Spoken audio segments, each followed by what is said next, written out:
Hi guys, and welcome back to the Mighty Blues. My name is of course Cameron, and welcome back today to another live stream. It is the live game review to Everton's 2-0 victory against Norwich City at Goodison Park on Saturday night. Rafa Benitez's Everton side pick up another 3 points in the Premier League, which takes our tally to 12 points, I believe. 4 wins, 1 loss and 1 draw. The exact same start after 6 games as it was last season under Carlo Ancelotti, so that puts things into perspective a little bit. I know there's some Evertonians on social media who mightn't still be particularly happy with Everton's start to the season. Now look, I understand that we've been knocked out of the Carabao Cup, and I understand that that's not acceptable and we need to be doing better in the cup competitions, but considering we've had the exact same start after 6 games as to what we had last season under Carlo Ancelotti, a year ago today was the day that Spirit of the Blues topped the charts and everybody was absolutely made up. You couldn't have gotten a happier moment in Everton history, certainly not Everton recent history, than this point last year, and we're now on the same points as we were at that point. Well, it was a couple of weeks afterwards last year because we had COVID and the season didn't start till later, but you get where I'm coming from. Another really important 3 points for Rafa Benitez's Everton side at the weekend. We knew it was going to be difficult coming up against the Norwich side who were in search of their first Premier League win in over 15 games, their first win of the season, of course their first points of the season. Talking to a couple of Norwich fans before the game outside the Goodison, and they said that they'd happily take a 0-0 draw, they'd happily take just getting something out of this game. So we knew it was going to be difficult. Everton themselves trying to bounce back after what was a poor week last week, with a defeat to Aston Villa in the Premier League. And of course that shocking defeat to QPR in the Carabao Cup as well. So it was absolutely imperative that we went out there and by any means necessary we got the 3 points. Yes, it would have been nice to watch us go out there and put 5-6 past Norwich and put in an unbelievable performance, but at the end of the day, when we all left the ground at 5 o'clock, 10 to 5, whatever time it was on Saturday, or when we all stopped watching the game on Saturday evening, all that mattered was that 3 points. All that matters was that we went out there, we got the job done, and we can move on to what is a really difficult game next weekend against Manchester United. We needed to be going into that Manchester United game off the back of a win. It would have been worrying for me had we have gone into that game on the back of losing to Aston Villa, losing to QPR, and then dropping points against a really poor Norwich side. And that's no disrespect to Norwich, that's just the way I see it this season. I really don't think they've got much about them whatsoever. They try everything, they work relentlessly hard, they fight for them for the club and for the manager, but they just don't have that quality that's needed to do anything within the Premier League. They might still stay up this season, I don't think they will, but as I said, it would have been quite disappointing had we have gone into that United game without a big 3 points on Saturday. So it's massively important that we did go out and get the win, and it's imperative to build a little bit of confidence up going into what's going to be a really tough test at the weekend. I know they've just been beaten by Aston Villa, but it will be a really tough test at the weekend. So as I said, massively important we got the 3 points. Look, I know the performance wasn't absolutely unbelievable. I understand it wasn't the greatest game of football any of us have ever watched. I understand it wasn't massively entertaining, but there's a number of different sorts of factors that go into that. There's a number of different things to take into consideration. For example, again, it still wasn't Everton's first team. We still had an unfit Rondon playing up front for 90 minutes. A lad that's come into the football club, hadn't played football for 4 months, 5 months over in China, has come in under the promise and the expectation probably that he'll be a backup striker to Dominic Calvert-Lewin, to Richarlison. He might come on in the last 15-20 minutes of games, or he might start the cup game. He hasn't come in thinking that he's going to be playing 90 minutes, 3 games on the bounce within the space of a week. Obviously he wasn't ready for that. You can clearly tell his fitness isn't at that level, and ability wise as well. I think he's a decent footballer, Rondon. I think he puts his weight about. He's a big lad, he's physical, but he's not anywhere near technically as good as Dominic Calvert-Lewin and Richarlison is. So clearly when he's on the pitch and they're not, there's a drop off in quality, and that's one massive factor to take into consideration for Saturday's game, is that we were without our 2 main strikers. And I honestly think, and I know this is an if but maybe, and I know it's in hindsight and this, that and the other, and there's nothing to prove what I'm about to say, but I honestly think had we have had Dominic Calvert-Lewin and Richarlison on that pitch on Saturday, I think we win that game by 4 or 5 comfortably, absolutely comfortably. And, you know, again, like I said, Rondon worked hard, he got himself about, he battled, he fought, but unfortunately whether he just wasn't fit enough or just wasn't good enough to get himself involved in the goals. I thought Damari Gray was excellent again, lively as ever, trying to create chances, trying to make things happen, trying to force, you know, Norwich into making decisions, beating players, putting some wonderful balls into the box. I thought Andros Townsend, again, absolutely outstanding start to the season. What a signing Andros Townsend has been, by the way. Remember we all sat here when Andros Townsend signed and said, yeah, he's not too bad for a squad player as long as he's not starting every week. Now he's arguably the first name on the team sheet every time you're preparing for the game. He's absolutely imperative to this Everton side. Fantastic footballer, works his arse off, and has proved this so far this season that he can score goals. He can step up to the plate under pressure, as he did on Saturday with the penalty. He can score worldies from 35 yards. He can score important goals, as he's done in both Carabao Cup games so far. And he's chipping in with assists as well, left, right and centre. What a signing he has been. Abdoulaye Doucouré, Alan in the centre of midfield. I thought they were excellent on Saturday, certainly in that second half, really come alive. You can see how much Abdoulaye Doucouré is enjoying his football now at Everton. Last season, I think he was restricted heavily by the manager.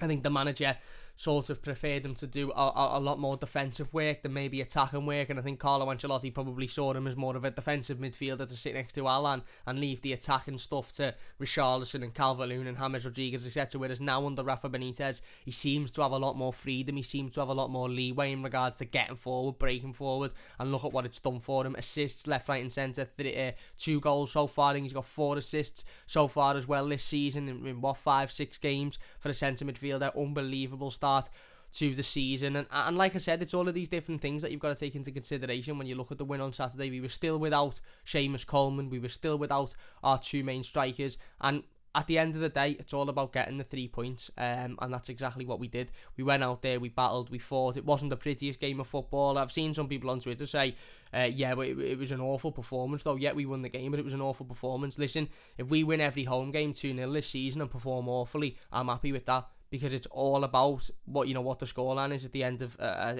the game, and that's always what football has been about. It's not about anything else. I'd rather walk out of Goodison saying we were dreadful today, but we won that game, than walk out and go, you know what, we were absolutely brilliant today. We've just been spanked 5-1, but we were absolutely boss, like certain other clubs seem to think. There's no happiness in losing. You don't walk out of a stadium and go, yeah, do you know what, we were boss today, but we got absolutely spanked, so we're happy. No, I'd rather walk out and go, we were awful today, but we won the game, because that's all that matters at the end of the day. And we've won the game, as I said, without a full strength team. We've won the game with certain players in there that are obviously visibly very tired and need a rest.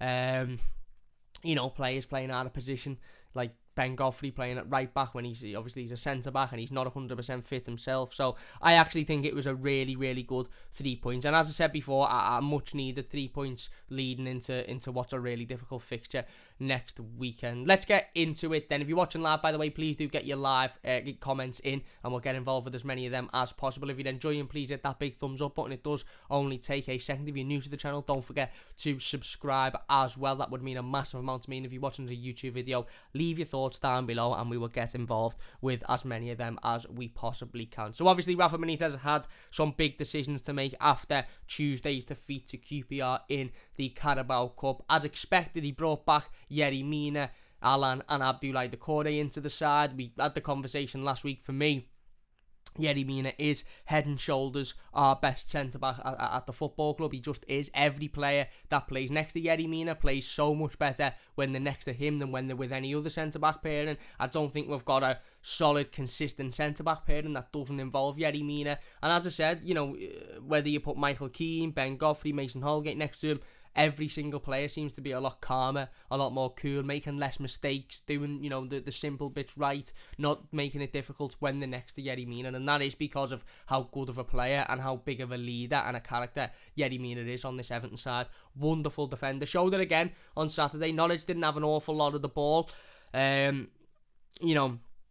They weren't creating an awful lot of chances. They did have periods where they were holding the ball a little bit and they were getting forward and they were trying to create stuff, but they weren't, again, like I said, they weren't massively creative, and I do think that's down to a lack of quality. But there were a couple of occasions where they were trying to play a long ball, or they were trying to play through the lines, and Yerry Mina just dealt with the situation like it was nothing. He's so assured, he's so confident, he's so cool, and it baffles me the way some Evertonians still say that they worry whenever the ball goes near them, or they panic, or they sort of, maybe that comes from his first couple of seasons when maybe he struggled a little bit and he did look a little bit unsure of himself. Now, if Yerry Mina's anywhere near the ball, I'm 100% confident that he's going to get to it. Or if the man gets to it first, he's going to rough him up a little bit and make sure he hasn't got an easy shot or an easy cross. I just think he's absolutely excellent. So obviously Yerry come back into the side, partnering Michael Keane. Jordan Pickford made his return as well after having that shoulder injury. You could tell later on in the game he was feeling that shoulder injury again. He went down at one point right in front of us. I think it was about 10 minutes before the final whistle, and you could see he was struggling with some discomfort. Hopefully that was, not a reoccurrence. Hopefully that was just, like I said, a little bit of discomfort. Because of obviously being out. Hopefully he's okay now. But yeah, Jordan Pickford was back in. As I said, didn't have an awful lot to do. I think he made 1 or 2 saves maybe in the game, but he done it, and he done it well, and he was assured. I thought his distribution was decent all afternoon. And as I said, in a game like this, he was never going to have to make 5, 6, 7, 8, world class saves left, right, and centre. It was always about just you doing what you should be doing right.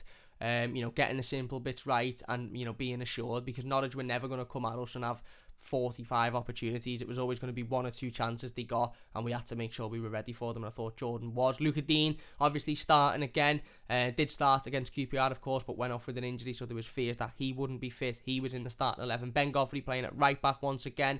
A little bit nervous about Ben playing at right back, because I think he got heavily exposed against Aston Villa, certainly in that second half, but I actually thought he done well on Saturday. Now yes, obviously he's playing against a side that hasn't got anywhere near as much quality as Aston Villa, but he held his own, he worked hard, he battled. I thought towards the end of the game he was visibly quite tired. I thought Brandon Williams beat him for pace on a couple of occasions towards the back end of the game. In the first half, he was as usual, self-blasting down the line, fast as anything, nobody can get near him. But in the second half, you could tell that lack of match fitness, that lack of sort of training for the opening few weeks of the season was starting to pick up on him. And I suppose with Ben, it's a case of just constantly playing him effectively, or playing him as much as possible, so that he builds that match fitness up, and so that he builds that stamina up, so he can get back to the level that he was at last season. And I think playing out of position at right back maybe doing him a favour, because he's got a lot more running to do at right back. He's got a lot more, he's less focused on being the centre defender and being the focal point. We saw that he struggled a little bit against QPR to deal with Charlie Austin,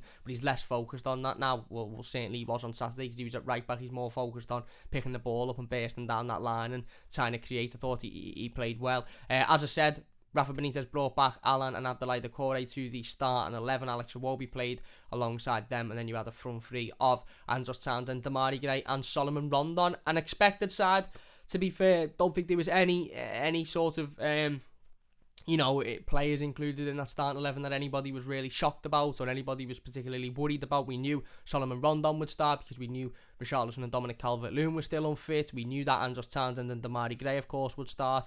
There was only really one place up for contention, and that was Alex Iwobi's place, in my opinion. And let's be honest, we didn't really have many options there. There was a couple of shouts for Anthony Gordon before the game, but it was never going to happen. Anthony Gordon, of course, did make the bench alongside Ellis Sims and, of course, young Lewis Dobbin, who did end up making his debut. Fantastic to see him come on in the last 5 or 10 minutes. Worked hard, ran round a little bit, and obviously just amazing for the lad to get not only his Everton debut, but of course his Premier League debut as well. And then we had the likes of Andy Lonergan, Asmir Begovic on the bench, Mason Holgate, etc, etc. So a strong team, the strongest team we could have put out, albeit still evidently missing our 2 centre forwards and our captain. And Norwich, of course, put the strongest team that they could out as well. They had Tom Cantwell out with an injury, which was a massively hindrance to them, but they still had the likes of Brandon Williams in there, of course, on loan from Manchester United. Timu Pukki, of course, starting as well. So they would have felt themselves that they'd put out their strongest side. And as I said, it was always going to be a difficult afternoon for Everton. We can sit here and say we should have been beating them 4-5, 6-0, and look at City beat these teams by massive scoreline. City do, but City are about 5 levels above where Everton are at the moment, and that's why they can turn up against the Norwich side. And City could play their 4th team side against Norwich and beat them 2-0. Everton couldn't. So we couldn't even play our first team side because of injuries.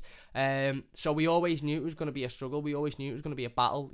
Again, as I said, Norwich are very much a sort of a caged animal at the moment. Wherever they play this season, certainly at this point in the season, they're going to be looking to battle. They're going to be looking to fight. They're going to be looking to to pick up a point somewhere, because if they don't start picking up points soon, we're going into October next week for the next match day. They haven't picked up a point all season, gone through August and September without, drawing or winning a game of football. So sooner or later they're going to pick up points. I'm just made up that it wasn't Everton to be the record breaker. And, again, it was a slow sort of start to the game, wasn't it? Not a very lively first half whatsoever. I said it in the instant match reaction, I think the game was lacking any real quality, to be honest with you, in the first half from both sides. To be fair, Norwich obviously evidently lacking quality in their team, as shown on multiple occasions this season, but I thought Everton were lacking that little bit of quality. The onus was very much on Damari Gray and Andros Townsend to make something happen for Everton. Solomon Rondon was putting himself about but not really doing anything worth note. He's a very much a back to goal striker, isn't he? Again, if he picks the ball up, it's typically with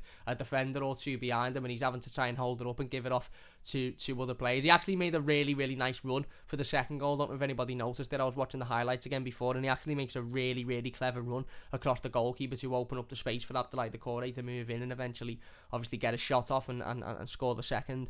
But he wasn't massively involved in regards to being a target man. There's a couple of times when Damari Gray got down that right hand side, fizzed some absolutely beautiful balls into the box, and there was just nobody there to get on the end of it. Andros Townsend did on a couple of occasions as well, and Norwich was seeing a little bit of the ball, and I think that's why there was sort of a lot of frustration.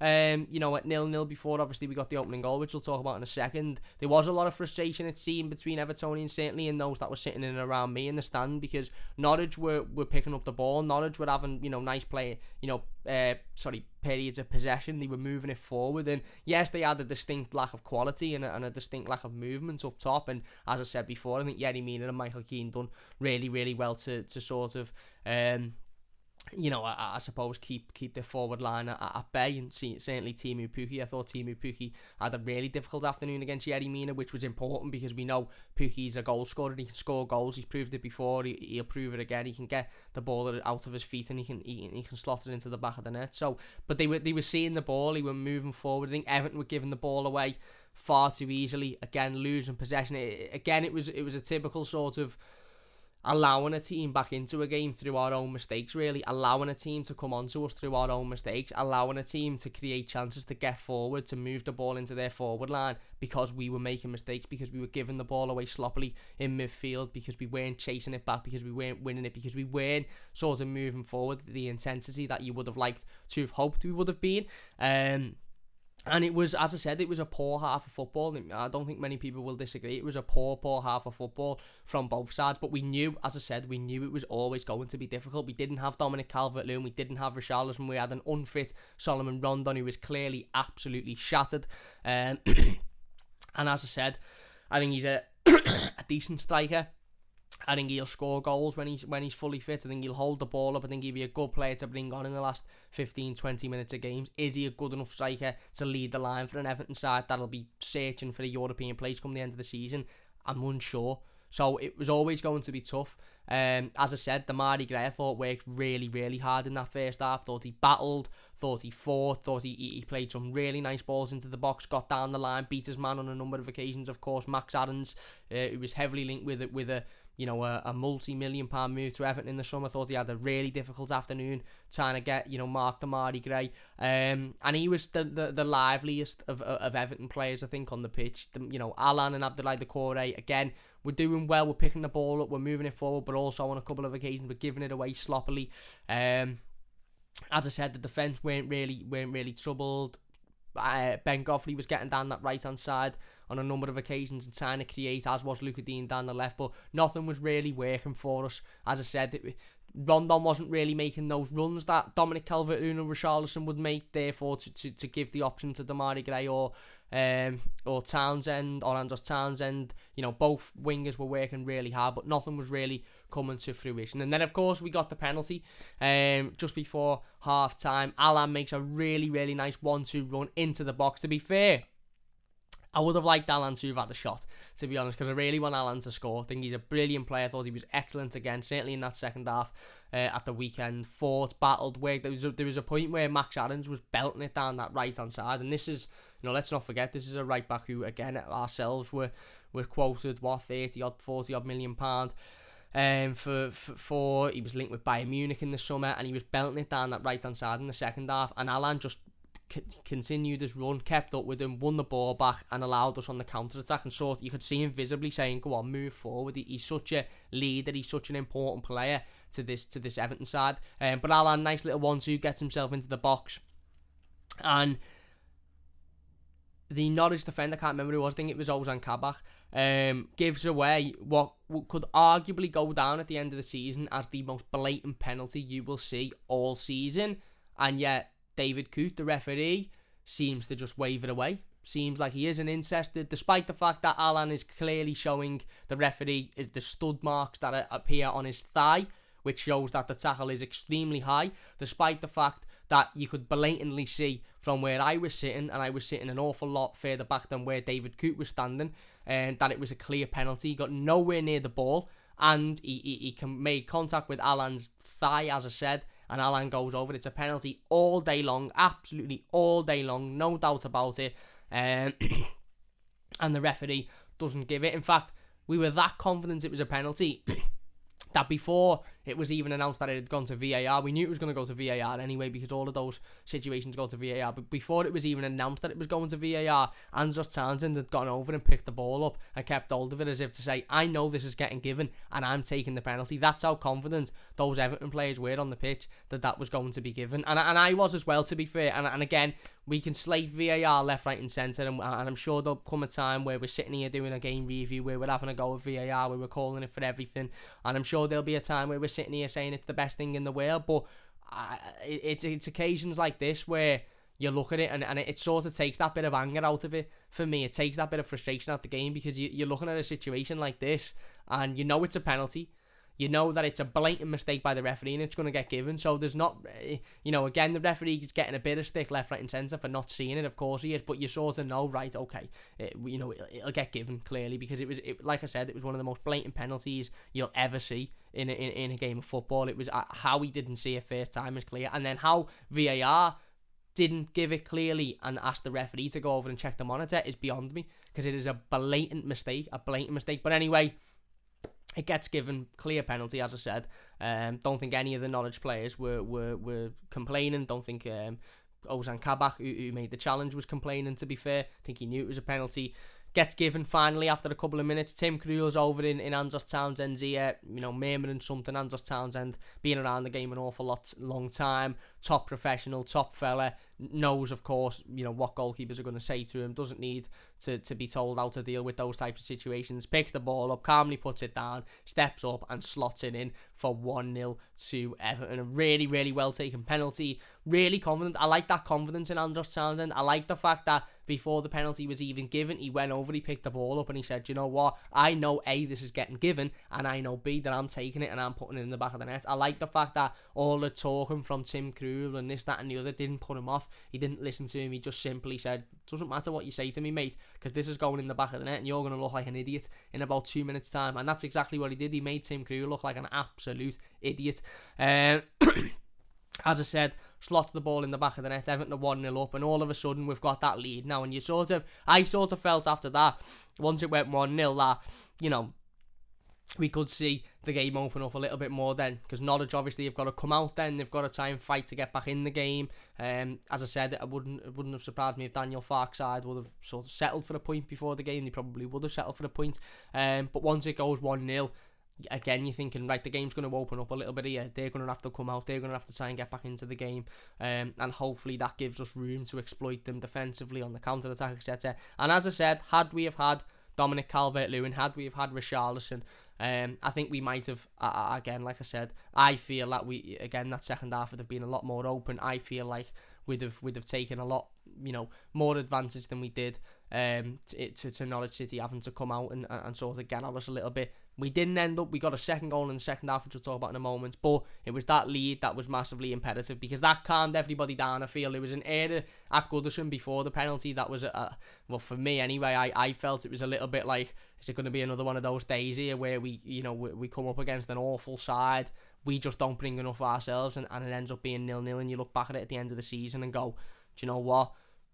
we should have won that game. How many chances did we have, or how poor were they, and we couldn't beat them? But it, as soon as it went 1-0, there was, like I said, it was that big, massive sigh of relief almost from everybody in the stadium, as to say, right, well, we're winning now, and we shouldn't concede in this game, and we certainly shouldn't, drop points from a winning position. So we should be okay from that point on. Obviously, we go in at half time, 1-0 up.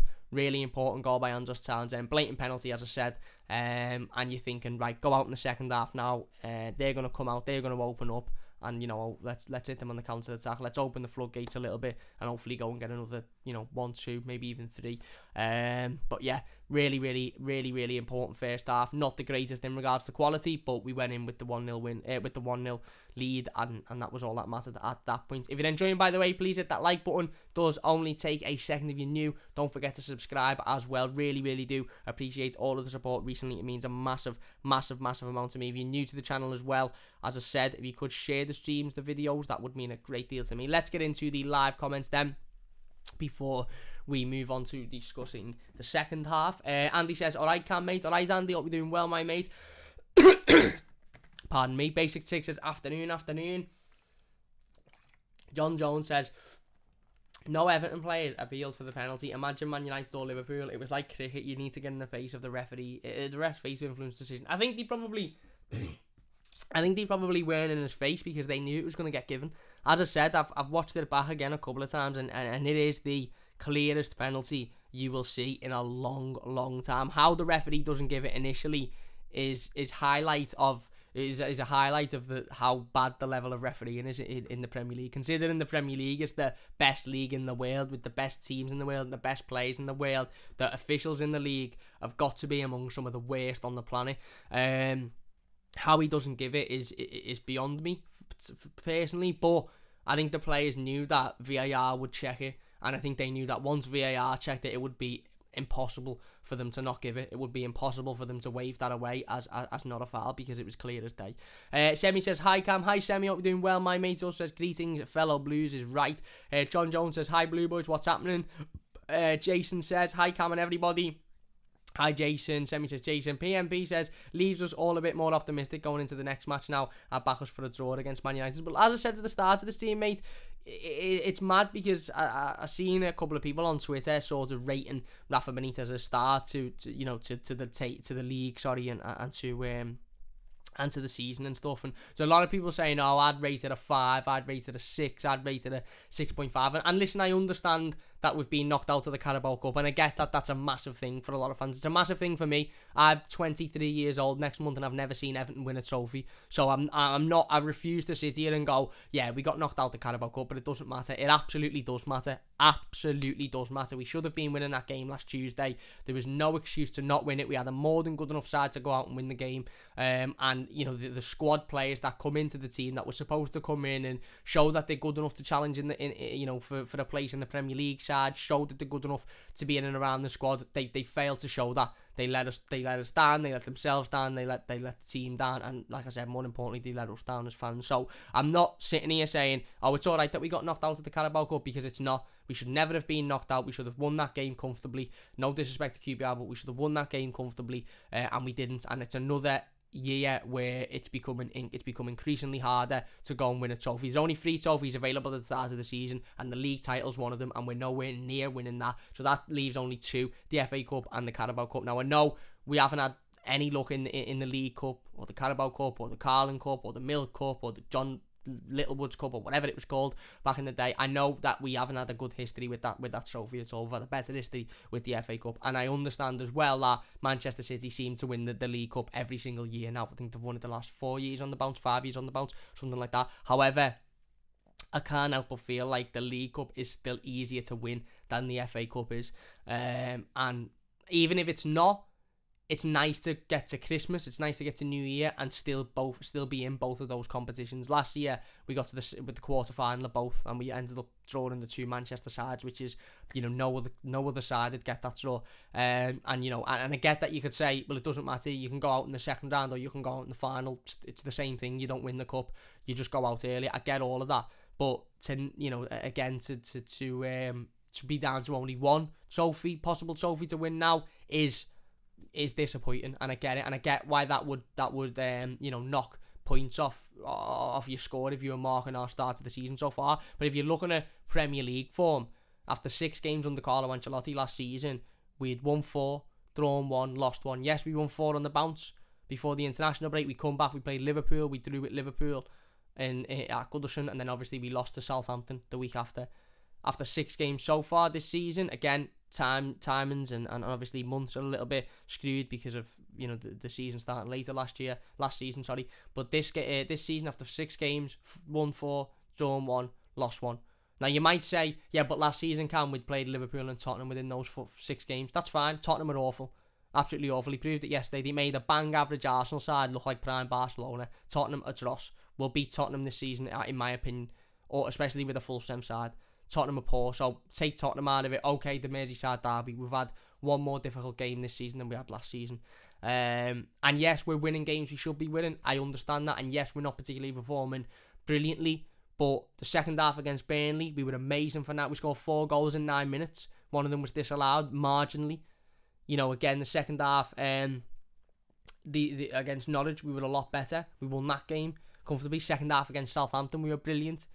Brighton, we were really good. Brighton have only lost 1 game this year. Brighton go top of the league if they win tonight against Crystal Palace, which is very, very, very, very, there's a very good chance of that.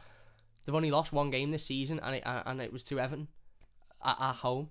So I think we've had a really good start to the season, especially given that we're 5-6 games in, and we've already had to cope without our 2 main strikers, our 2 goal scorers effectively. Had this have been last season, we wouldn't have won.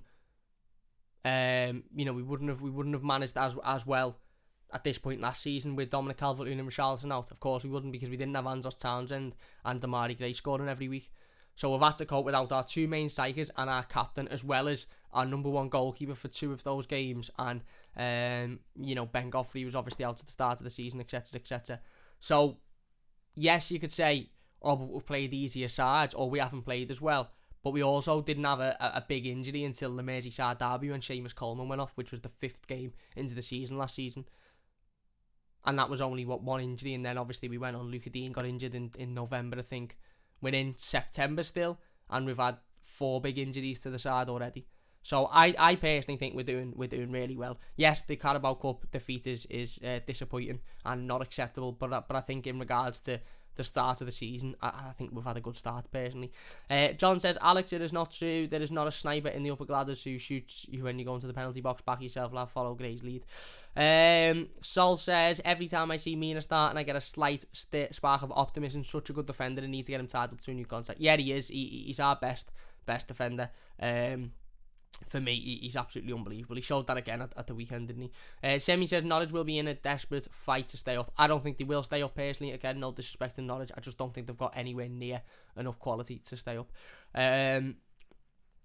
John says Man United is a free hit. The West Ham game is a must. Is a mega sort of game for us. Sorry. Listen, again, United obviously have shown this season that they're capable of dropping points. They're capable of losing games. Lost to Villa, at Old Trafford last weekend. Drew with Southampton a couple of weeks ago, didn't he? Barely beat Wolves, got battered against Wolves and scored in the 88th minute. Barely beat West Ham last time out. So Man United, points-wise, have had a good start, but performance-wise, haven't had the greatest start to the season. Now, the worrying thing about that is they'll be gagging for a response now. Ole Gunnar Solskjaer and probably, let's be honest, the manager of Manchester United, Cristiano Ronaldo, will be absolutely, he'll be. What's it called? What's the saying? He'll be rubbing at the heels, or whatever the saying is, for a response on Saturday from Manchester United. They won't take losing 2 games at Old Trafford on the bounce, so they'll come out absolutely flying at the weekend, absolutely flying out of all cylinders to try and respond after what was a poor result at the weekend against Aston Villa. So it will be a really, really difficult game. But hopefully Everton can go and get something out of it like we did last season. Semi says, Begovic didn't cover himself in any glory. Glad to see Pickford back and goal. I agree. Crimson says, alright Cam, how you doing? Hope you're doing great. I'm good, mate. I'm good. Hope you're doing well yourself. John says, if Jordan's shoulder is not damaged, then a pre-match injection will be fine for him. But let's hope it's not damaged. If you're enjoying, by the way, please hit that big thumbs up button. 45 people watching, 16 likes. If you could get those likes up, that would be amazing. If you're watching a YouTube video, please hit the thumbs up button as well. Get your thoughts in the YouTube comments as well. We'll get involved with as many of them as possible. If you're watching live, get your thoughts in the live comments, because we'll be getting involved with as many of them as well. John also says only Rondon, Godfrey and Iwobi were poor and 2 of them are not 100% fit. I thought Godfrey played well, to be honest. I thought he done alright. I did. I thought the first half he impressed. The second half he got noticeably tired. You could see he got noticeably tired. But again, he's a unfit centre back playing at right back, so he's gonna get tired. He's playing in a position that he isn't at his most comfortable. And I've got no big issue with Ben Godfrey. Semi says, and the other is just rubbish. John says, right, Semi. And Crimson says, alright. He says, anybody know when Dom is back? Hopefully soon. I'm hoping if not the Manchester United game, it'll be after the international break. The manager said, didn't he? Rafa Benitez said in his pre-game press conference before Norwich that there's no chance that Seamus Coleman, Richarlison or Dominic Calvert-Lewin will go on international duty. So that would indicate that neither of or any of those players won't be back for next week's game at Old Trafford either. And they'll likely be back for the game against West Ham following the international break, which is disappointing because I do worry going into a game against Manchester United at Old Trafford with Solomon Rondon up front and unfit. Well, a Solomon Rondon who's very clearly tired because he played a lot of football is a worry, but what other option have we got?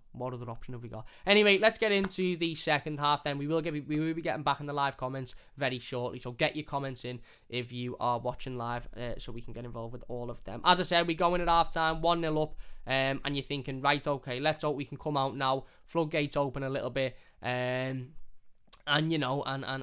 change the game, go and get the second goal, hopefully get a third, maybe a fourth, and let's go and make it entertaining. Now, unfortunately, we didn't quite do that. I think we found it a little bit more struggling in the second half, probably again because of fitness, probably again because a lot of these players have played an awful lot of football recently. Andros Townsend, Solomon Rondon, Alex Iwobi, Ben Godfrey, Michael Keane, Luca Dean, even Abdoulaye Doucouré come on, didn't he, at the weekend? That's what 75% of the starting 11 have played a ridiculous amount of football in the opening few weeks of the season. So I think they were evidently getting a little bit tired towards the end of the game.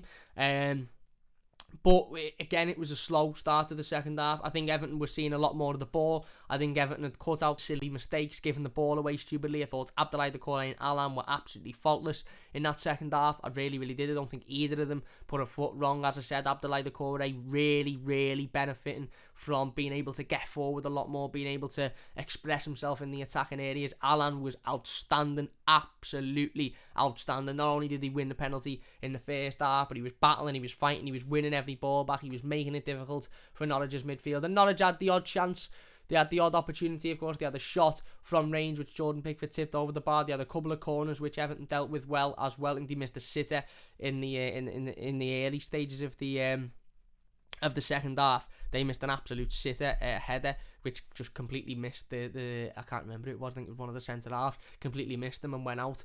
But again, we were never really under any immense amount of pressure. Yes, Norwich were having periods of the ball, 5-10 minute spells here and there.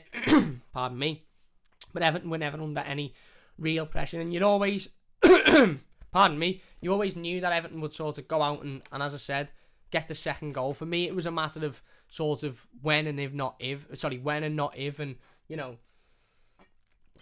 sooner rather than later. You were hoping that if we could go out within the opening 5, 10, 15 minutes of the second half and get the second, then again, like I said, the game would open up a little bit more and we'd be able to then go out and get a third and maybe a fourth. But it wasn't a second half filled with an immense amount of quality. I thought Ben Godfrey, like I said, started to get a little bit tired towards the end of the game, so you weren't really getting those runs down that right hand side. Obviously, Andros Townsend, had gone off with wasn't an injury. I think he was tired. The manager said, again, understandable. Anthony Gordon had come on. You had obviously young Lewis Dobbin coming on and making his debut as well. Tom Davies come on, and I thought it was really lively. Thought he put himself about. Thought he battled. Gets a lot of stick, Tom Davies, and he he didn't cover himself in a lot of glory against QPR on Tuesday, but I actually think he come on Saturday and ran around a bit, worked hard, battled, fought, threw himself about, had a shot which was deflected out for a corner. He looked like he'd almost been told, you had your opportunity on Tuesday, lad. You blew it by not missing. Forget the penalty miss. That's irrelevant. You blew it by performing awfully. And now, again, you're going to have to fight your way back into the team. You're going to have to show that when you're brought on as a substitute, you can actually make a difference to the game, because he come on, and I don't know if anybody else thinks this or noticed this, but I thought Tom Davies come on and there was an air of optimism about him. There was sort of an air of intensity, urgency about him, which we don't see an awful lot from Tom Davies. But obviously, as I said, Everton were searching for the second goal. Alex Iwobi had a shot which just went wide. Damari Gray again was getting down that left hand side, throwing balls into the box, trying to create chances. Solomon Rondon was putting himself about a little bit, fouling players, but again, not really doing much, not really creating much for himself, not really, again, like I said, being sort of playing off the defender. He was almost backing into the defender rather than playing off of the defender. And then we get the second goal late on into the second half. Again, another massive sigh of relief from the Goodison faithful, because when you're 1-0 up, you're sort of thinking, at any point here, all it takes is a defensive mistake and he's back in the game, and then they'll just shut up shop and take a point. But it was a great little bit of play in the midfield. I think Alan moved the ball forward, ended up getting it to Damari Gray. As I said before, Solomon Rondon actually makes a really, really clever run across the goalkeeper, across the defence, to open up that space for Abdoulaye Doucouré. Abdoulaye Doucouré throws himself into the box, receives the ball, nice little touch, straight out of his feet, and it's 2-0. Runs off, celebrates with the Gladys seat as he did few weeks ago against Southampton when he rocketed that ball into the back of the net. And like I said before, I can't fault Abdoulaye Doucouré this season. I really, really can't. He is genuinely a player who works his arse off every time he's on the pitch, fights, battles. He mightn't technically be blessed with the best footballing ability. He mightn't be blessed with the best touch. He mightn't be blessed with the best passing range. But he's a good passer of the ball. He's got a good touch, but he makes up for any sort of, like I said, any drops in quality that he might have throughout the game. For example, he probably give the ball away 2 or 3 times unnecessarily on Saturday in silly areas, and maybe had we have played a better side, they would have made us pay for those mistakes. But he makes up for those mistakes by constantly working hard. Whenever an opposition player's got the ball, whether it's in the first minute or whether it's in the 90th minute, you can almost guarantee that Abdoulaye Doucouré is within centimetres of them trying to win it back. Whether it's in the air, he's always there jumping up trying to win it. On the floor, he's always there. When it's bouncing about, he's always getting to it. And like I said before, he is enjoying the freedom of being able to get forward now and being able to, get on the end of chances, get on the end of shots.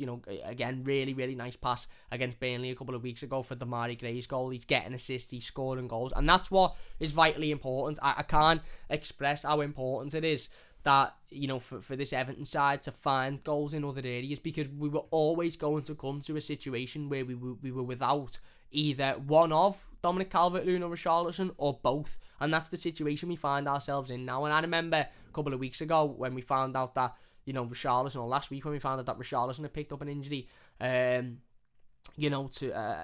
the game against Burnley, and he was going to be out for a couple of weeks, and we knew obviously Dominic Calvert-Lewin was going to be out for a couple of weeks. You sort of put your head in your hands and you think, where are we getting goals from? Where are we creating here? And I said that after the Villa game, I firmly believe that Everton would struggle to stay in this league if Dominic Calvert-Lewin and Richarlison picked up long-term injuries. And that's now that we've got Abdoulaye Doucouré getting forward a lot more, scoring goals. Now that we've got Andros Townsend, Damari Gray in the side doing that. We never had that last season. We had Abdoulaye Doucouré, who was very much restricted to a defensive role. We didn't have Damari Gray or Andros Townsend, of course. We didn't have any wingers, any wide players. I can't express to you how important it is to have other players scoring goals. I can't express to you how important it is to have Abdoulaye Doucouré scoring, Andros Townsend scoring, Damari Gray scoring, because it offers us something different. It means we're not reliant on Richarlison. It means we're not reliant on Dominic Calvert-Lewin. It means that, other players are getting involved. Look at this list, for example. Everton's season so far: Andros Townsend, top goal scorer with 4 goals and 3 assists. Abdoulaye Doucouré follows him with 2 goals and 3 assists. Damari Gray, 3 goals, 1 assist. Dominic Calvert-Lewin, 3 goals. Alex Iwobi, a goal and an assist, obviously in the cup. Richarlison, a goal and an assist. Luca Dean, a goal. Michael Keane, a goal. Seamus Coleman, Alan Gomez, and Tom Davies all got an assist each. Andros Townsend, 4 goals, 3 assists in 6 Premier League games and a couple of cup games. Abdoulaye Doucouré, 2 goals, 3 assists. Damari Gray, 3 goals and an assist. These are 2 players out of those 3 we didn't have last season, and when we brought in this summer, a lot of fans were a bit like, what are we doing bringing in these players? And obviously Abdoulaye Doucouré, as I said, didn't have that freedom to be able to get involved with goals and assists last season. He got a couple, he got a few from corners or from, again, bursting into the box in attacking situations, but he wasn't given anywhere near as much freedom as he seems to have now. He seems to be enjoying moving into the box, being able to be on the end of passes, being able to get shots off, being able to create chances, whether it's for himself or for others. He could have had another two goals to that list had he have taken a couple of chances against Brighton that you would have argued he should have taken as well. So I can't express how important it is to have other players around the squad that aren't Dominic Calvert-Lewin and Richarlison scoring goals, i.e. Andros Townsend, who, like I said, has come in and been on fire, absolutely on fire so far. Demarai Gray, who's come in and been an absolute revelation in the games that he's not scored or assisted. He's been the man of the match. He was my man of the match the other day. Maybe Townsend gets it or Decore gets it for the goals, but Demarai Gray, in regards to non-goal scorers, I thought he was faultless on the weekend. He was faultless against Burnley the week before as well. Again, got his goal then, but he worked hard, he battled, he's so skillful. It seems so easy for him, and you can see he's playing with a lot of confidence. As I said, Decore's goal the other day, really nice first touch, gets it out of his feet and makes it 2-0 and wins the game for Everton.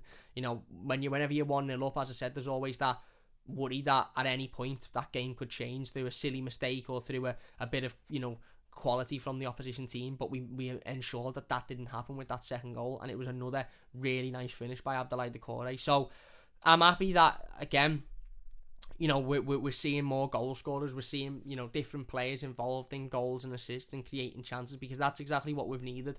We've had a period of what will be 3-4 weeks without our two main goal scorers up top. We've needed other players to chip in, we've needed other players to stand up, take responsibility, take accountability, and we've had that. And that's really, really important. As I said, I think you've got to give huge credit to the two centre-backs on Saturday, Michael Keane and Yerry Mina. Yes, Norwich don't have an awful lot of quality. Yes, Norwich didn't get forward on a plethora of occasions. And yes, they didn't really put a lot of pressure on us. But every time they did try and get forward, every time they did try and make something happen, I thought both centre-halves were really, really solid. Michael Keane's passing and distribution maybe could have been a little bit better, and maybe you would have expected it to be a little bit better, but in terms of his defensive capability, in terms of every aerial ball that come in, he dealt with every sort of block he had to make, he dealt with every corner he had to deal with, he dealt with as well. As I said, his out ball, his passing, his distribution could do with being a little bit better, and could do with getting a bit of an I suppose a dust up on, but defensive work I thought was spot on. Nothing wrong with it on the weekend. And Yerry Mina, like I said, Yerry Mina just makes it I can't even begin to explain how important Yerry Mina is to this Everton side, because we simply, not only is he a really, really good centre back, not only is he big, tall, physical, puts himself about battles, but he's also amazing at the mind game level of it. We've seen Jamie Vardy do it at the other end of the pitch for years for Leicester. Brilliant centre forward, scores goals brilliantly, can create chances brilliantly, but he's absolutely amazing at the mind games. He gets into a defender's head by getting in his ear, by this, that and the other, and there's a lot to be said about that, because that can throw players off, that throws defenders off, that throws midfielders off, and Yerry Mina is brilliant at that. He's brilliant at roughing up, and he doesn't care if you're Patrick Bamford, if you're Chris Wood, if you're again, I don't know, Mohamed Salah, Cristiano Ronaldo. He'll rough you up. He'll get him in Cristiano Ronaldo's face at the weekend against Manchester United, whereas maybe some of the other defenders would look and go, oh, it's Cristiano Ronaldo, I can't go near him. Yerry Mina won't be arsed. He'll be straight. If Cristiano Ronaldo's trying to go toe to toe with him, he'll put him in his place. He's not bothered, because he's just bothered about winning games of football. He's a competitor, he's a winner, he's a battler. He doesn't care who he's coming up against. He'll rough you up, he'll make you physical. He'll probably be in the ear of Cristiano Ronaldo at the weekend as well. And so some others might go, who does he think he is? That's Cristiano Ronaldo. Yerry Mina's not arsed. He's Yerry Mina. He'll get in your face. He'll make it hard for you. He'll battle. He'll make it physical.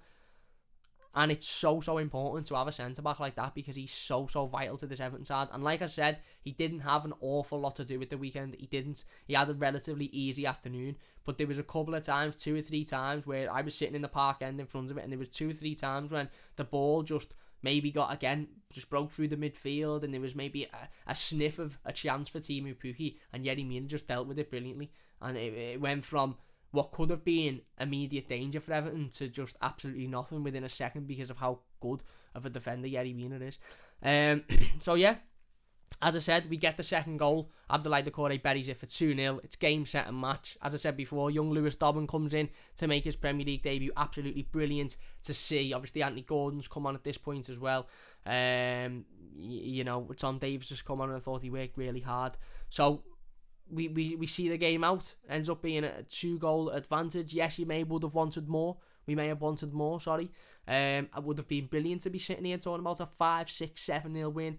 But given the various factors that are involved, i.e. the injuries to the squad, i.e. the fact that Norwich were coming out and we're always going to make it tough because they're in search for their first win, I think it's a really, really important 3 points. All that mattered on Saturday was to get the 3 points. That's all that mattered. We were coming off the back of a really poor week in regards to results and performances, and all that mattered is to go out there and win that game. And yes, it wasn't particularly pretty. Yes, it wasn't the best game of football I've ever watched, but it was a win, and a win is all that matters. Anyway, let's get into the live comments before we finish up the stream. If you're enjoying, by the way, please hit that thumbs up button. It does only take a second, and if you're new, don't forget to subscribe as well. Get your comments in the live comments before we finish up.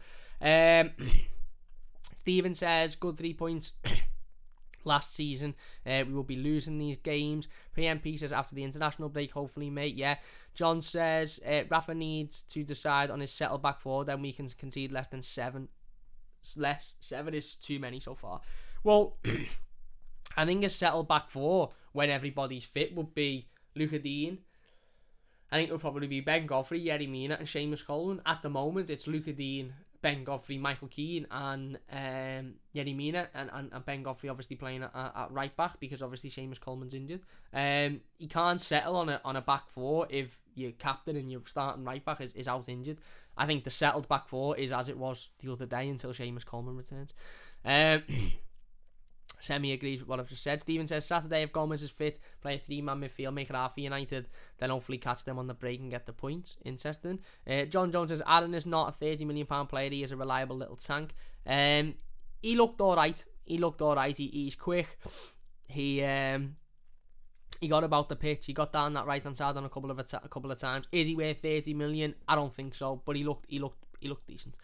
Sol says, thank God we didn't go for Nuno. Been impressed with Rafa so far. You can see every player is fighting for their place, even with our limited squad. Absolutely. By the way, I just want to apologise for the bright, the reflection of the sun on my face. You might say shut your blinds. I can't, they're broken, so you just have to put up with it. So I apologise for that. John says, right, Semi, we need a fullback, either a loan or a top player in January. Short term is okay, but we have to do something. Semi puts a thumbs up and says, Townsend is a footballer, plain and simple. John says, Townsend has been unlucky. He was loaned out 9 times at Spurs, then Hodgson tried to turn him into a defensive midfielder. Interesting, really interesting. June says, based on 90 minutes of football, EFC have only lost 1 game. Solid start to the season. Would you consider Holgate as a defensive centre midfielder for the Man U game? He's played there before against Man United. I wouldn't personally. I'd go with Doucouré, Alan, and it'd probably be a Iwobi again. I don't think he'll just throw Mason Holgate in against United as a defensive midfielder. John says, can we rest Alan and Doucouré mean to prioritise the League Cup, but it'll be another 60 years. I understand that. I get that, and again, I agree. We do need to prioritise the cup competitions, and hopefully in the FA Cup, we do see full strength at Everton sides out, and maybe he could have, Rafa Benitez could have afforded resting, playing Doucouré and Alan in midweek and then resting them at the weekend against Norwich, but he obviously done it the other way round, and again, it was a disappointing result on Tuesday, but we bounced back with a win on Saturday, and that's all that matters. Martin says, I heard in one of the post-match interviews with Rafa that it's the best start of the season in 32 years. Interesting. It's interesting. I'd have thought that it's the same start as last season after 6 games, isn't it? So, Gene said, would you consider EFC putting a bid in for Basuma, player plus cash? I would. I think he's a brilliant player. Sun shines on the righteous, says John is right, my mate, thank you very much. Ian says, great return of points so far, and when you're carrying our usual injuries, Man United a bit of a free hit, then back to full strength after the break, hopefully calling you Blues. Yeah, I would agree. Cal says, when I first joined, I thought your first name was of course and your second name was Cameron. Now that's just the intro I've always had for the channel from day one, so I've sort of just kept it. It just rolls off the tongue now. I get a few people commenting saying, why'd you say of course before your name? It's because I've said it from when I had 5 subscribers, and now we've grown this channel massively over the last 3 years, that it's just repetitiveness. If I changed it, I'd get it wrong all the time, put it that way. John says, a swap deal between Sean Longstaff and Tom might do both a good deal. Local lads don't always get respected. I'd rather have Tom Davis than Sean Longstaff, if I'm being honest with you. Martin says, I'm going for a win against United. Would love a Rondon goal and subbing for Sims and watch him score 3 points Blues. I'd absolutely love that, mate. John says, Richie needs to step up. It has been a poor year already. We can get somebody better in a fraction of the cost. I think Richie will step up this season. I do. Martin says, true, Mina will be all over Ronaldo like a pack of butter on a hot piece of toast. Is right, mate. You're right. John says, Mina doesn't know what the strikers are saying, so he can't get wound up by them. Well, even if he did, I don't think he would get wound up. He's just, like I said, he isn't afraid to get in the face of anybody, and that's exactly what we need. That's what the top teams have. The top teams have players who aren't afraid to get in people's faces, who aren't afraid to force the referee into making a decision. Look at Bruno Fernandes. I can't stand Bruno Fernandes with a passion, but he's an unbelievable footballer, and I'd love him in Everton because he's a snide. He's a snide, and that's what Yerry Mina is. He's a snide, and that's what you need more of. You need players that will force a referee into making a decision, will get in with opposition players' faces, won't be roughed about, won't be stood there on the pitch going, oh my God, it's Cristiano Ronaldo. If anything, he'll be stood there going, yeah, I'm going to make Cristiano Ronaldo walk off this pitch and say, oh my God, that was the hardest game of football I've ever played. That's the type of mentality that you want. Jack says, who Alan ain't worth 30 million, you joking? Who Alan ain't worth 30 million? No, not Alan ain't worth 30 million. Max Aarons isn't worth 30 million, I said. Lavovich says, do you think it is interesting that the most productive players are the ones Rafa's signed? It is. Look, I seen somebody say this morning that we haven't made better signings than Damari Gray and Andros Townsend in years. And you know, again, I don't massively disagree with that opinion. I do think the likes of Abdoulaye Doucouré and Alan have been unbelievable signings as well.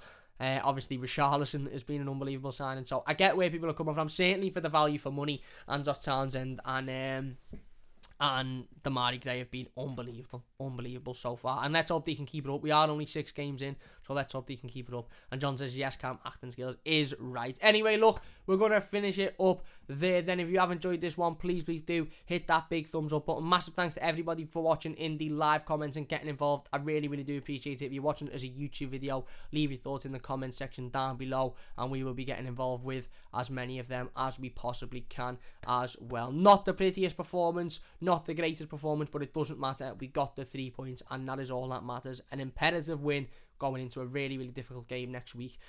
Hopefully the players can have a bit of a rest, and let's hope we can get something at Old Trafford against Manchester United. But all that matters is we got the win, we got the 3 points. Good performance by a lot of the players, though. Andros Townsend, Damari Gray, Abdoulaye Doucouré, Alan, Yerry Mina, Ben Godfrey, all absolutely outstanding.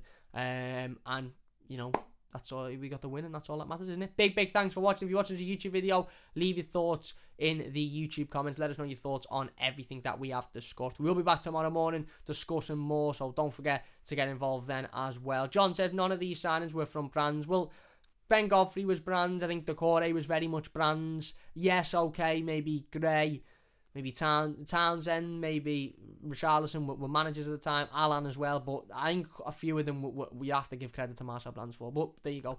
Yeah, big thanks for watching. If you've enjoyed this one, leave a like. Jack says Richie stepped up. If it wasn't for him, we would have lost against Southampton. Goal and assist. Yeah, I agree, Jack, I agree.